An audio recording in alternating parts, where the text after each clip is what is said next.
lamang simpleng laban naming mga manggagawa. Ang usapin po ng retirement plan ay makikinabang ang buong uring manggagawa. Ultimo po yung ating mga anak at magiging apo ay makikinabang nito dahil ito ay magiging batas.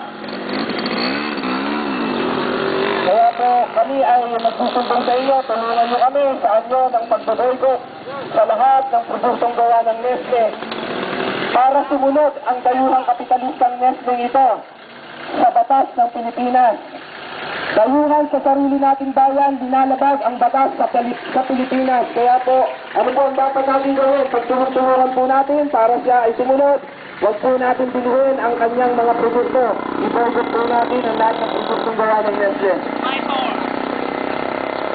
Muli po, isang magandang hapon sa lahat ng mamamayan ng Manatid. Kami po ang mga manggagawa ng Nestle na nagpasya na maglakad sa buong Kabuyaw para maglinaw sa usapin ng paglalabas ng desisyon ng kataas-taasang hukuman.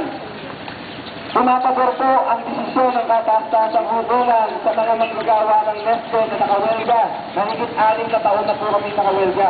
Subalit hanggang sa kasalukuyan, hindi sinusunod ng kapitalistang dayuhang Nestle ang desisyon ng kataas-taasang hukuman.